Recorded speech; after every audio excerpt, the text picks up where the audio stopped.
क्या आपने कभी किसी बात पर तुरंत डिसाइड किया है और बाद में लगा कि काश थोड़ा सोचा होता? दरअसल हम सब यही करते हैं। हम सोचते हैं कि हमारे फैसले लॉजिक, फैक्ट्स और अंडरस्टैंडिंग पे बेस्ड है, लेकिन दरअसल में हमारा दिमाग अक्सर हमें कंफ्यूज करता है। Nobel prize winner Daniel kahneman अपनी किताब थिंकिंग फास्ट एंड स्लो में बताते हैं कि दरअसल हमारा दिमाग दो तरीके से सोचता है, एक फास्ट और एक स्लो, और इन दोनों के बीच की खींचतान ही फाइनली डिसाइड करती है कि हम फाइनल डिसीजन क्या लेते हैं। डैनियल kahneman कहते हैं कि हमारा ब्रेन दो सिस्टम से चलता है। वो इसको नाम देते हैं सिस्टम 1 और सिस्टम 2।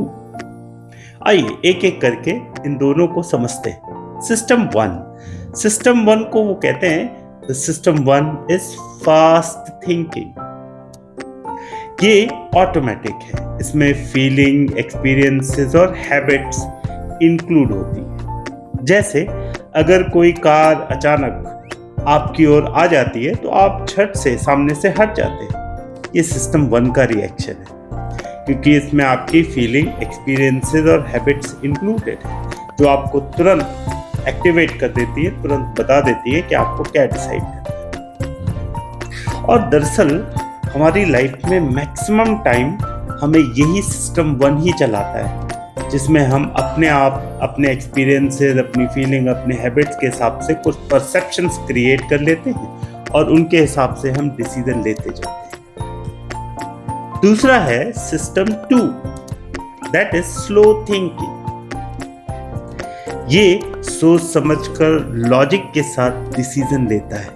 ये तब एक्टिव होता है जब कोई आप मान लीजिए टफ क्वेश्चन सॉल्व कर रहे हो, मैथ्स का, फिजिक्स का या इंजीनियरिंग का, या कोई बड़ा इंपॉर्टेंट डिसीजन ले रहे हो, लेकिन इसे एक्टिवेट करने के लिए एनर्जी और पेशेंस दोनों चाहिए। यही रीजन है कि अक्सर हम सिस्टम 1 पे डिपेंडेंट रहते हैं, क्योंकि वो इजी है और तुरंत डिसाइड करता है। जो फास्ट थिंकिंग है यानी सिस्टम 1 है, उसकी सबसे बड़ी खूबी है उसकी स्पीड, लेकिन यही उसकी कमजोरी भी है। सिस्टम 1 हमारे एक्सपीरियंसेस और फीलिंग्स पर चलता है, इसलिए अक्सर ये बायस्ड होता है या प्रीजुडिस से भरा हुआ होता है। डैनियल kahneman ने कई तरह के बायस बताए हैं, और ये उनमें से 3 बहुत इंपॉर्टेंट हैं। पहला है अवेलेबिलिटी बायस। जो चीजें हमारे दिमाग में आसानी से याद आ जाती हैं, हम उन्हें ज्यादा सच मान लेते हैं। जैसे अगर आपने किसी पर्टिकुलर रोड पे कोई रोड एक्सीडेंट की खबर सुनी, तो आपके दिमाग में एक परसेप्शन क्रिएट हो जाएगा कि वो रोड, वो रास्ता खतरनाक है, भले ही वो सुरक्षित हो। दूसरा है हलो इफेक्ट। अगर कोई इंसान आपके सामने जो भी आया वो बड़ा कॉन्फिडेंट है, तो हम मान लेते हैं कि वो काबिल भी होगा। और ये अक्सर हमारी लाइफ में होता है। कोई भी कॉन्फिडेंस सा दिखने वाला इंसान, हम उसे काबिल भी समझते हैं, लेकिन ये हमेशा सच नहीं होता, ये भी हम जानते हैं, पर हमारा फर्स्ट इंप्रेशन ऐसा ही होता है। तीसरा है कंफर्मेशन बायस। ये एक बहुत इंटरेस्टिंग बायस है। हम अक्सर वही जानकारी, वही इंफॉर्मेशन सर्च करते हैं जो हमारी पहले से बनी परसेप्शन को सही साबित करते हैं। दरअसल हम नई चीजें नहीं खोज रहे होते हैं।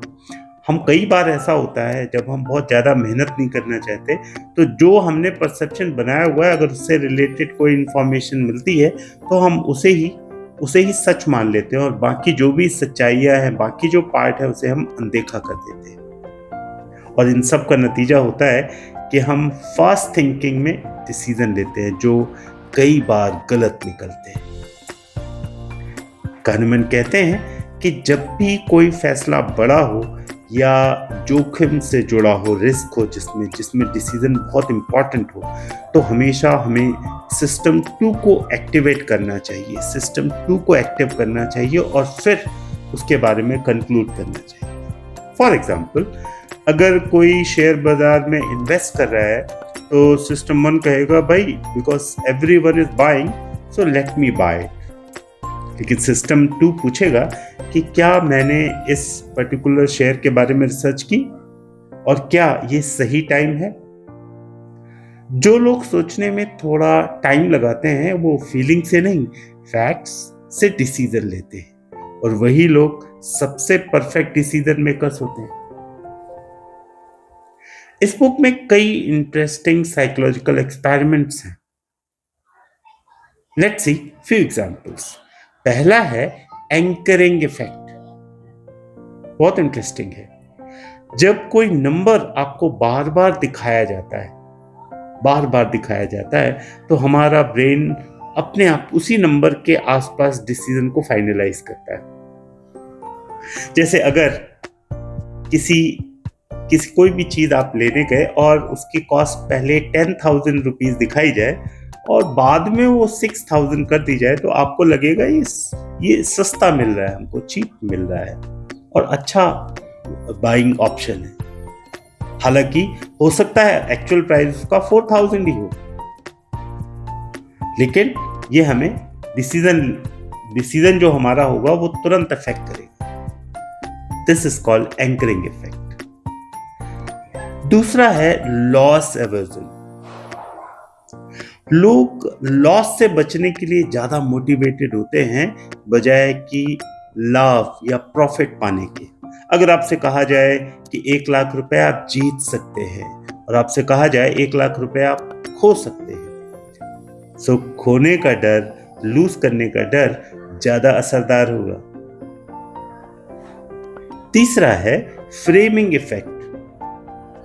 कैसे कोई भी इंफॉर्मेशन फ्रेम की जाती है उसमें भी हमारा डिसीजन बदल जाता है। अगर आपको कहा जाए कि इस पर्टिकुलर डिसीजन में 90% सक्सेस होगी तो वो बहुत अच्छा लगता है, लेकिन अगर कहा जाए कि उसमें 10% फेल्योर होगा तो वो स्कैरी लगता है, डरावना लगता है। हालांकि दोनों एक ही बातें हैं।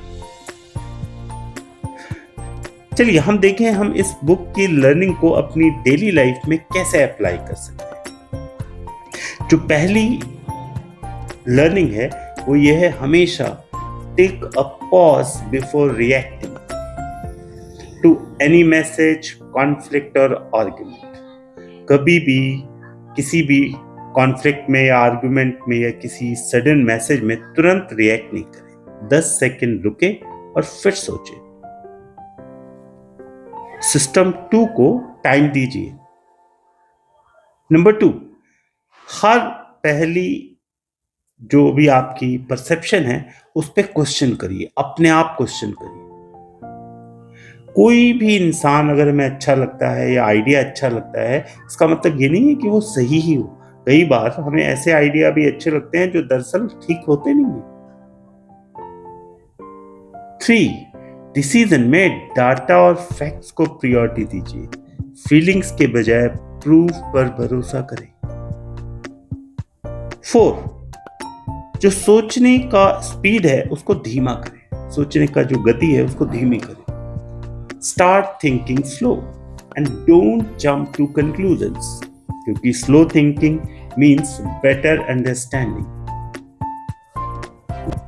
ये किताब सिर्फ सोचने के तरीके की नहीं बल्कि सेल्फ अवेयरनेस की भी कहानी है। अगर हम ये समझ जाते हैं कि हमारा दिमाग कब और कैसे धोखा देता है तो हम खुद को संभाल सकते हैं। डैनियल काहनेमैन कहते हैं कि इंसान की सबसे बड़ी गलती ये है कि वो मान लेता है कि वो हमेशा लॉजिकल है। दरअसल हम 90% टाइम अपनी फीलिंग से रन होते हैं और ये किताब हमें उस भावनात्मक चाल को पहचानना सिखाती है, उस फीलिंग ट्रैप को समझाती है। फास्ट थिंकिंग हमें बचाती है तो स्लो थिंकिंग हमें आगे बढ़ाती है। दोनों की अपनी इंपॉर्टेंस है, लेकिन समझदारी ये जानने में है कि हम किसका कब यूज करें। सिस्टम 1 बिना पूछे काम करेगा। और सिस्टम 2 तभी एक्टिवेट होगा जब आप उसे बुलाएंगे, जब आप अपने आप से क्वेश्चन पूछेंगे। इसलिए हर बड़े डिसीजन से पहले रुकना सीखिए। रुकना कमजोरी नहीं है, वो इंटेलिजेंस का साइन है। थिंकिंग फास्ट एंड स्लो हमें बताती है कि हमारी थिंकिंग ही हमारी दुनिया बनाती है, पर वही सोच हमें कंफ्यूजन में भी डाल सकती है। तो अगली बार जब कोई कंडीशन आपको जल्दी में फैसला लेने पर मजबूर करे तो रुकिए, गहराई से सोचिए, क्योंकि असली समझदारी स्पीड में नहीं, बैलेंस और अवेयरनेस में है। अगर आपको ये वीडियो पसंद आया हो तो लाइक करें, शेयर करें और चैनल को सब्सक्राइब करें। ऐसी ही किताबें मैं आगे भी लाता रहूंगा जो आपके सोचने का तरीका बदल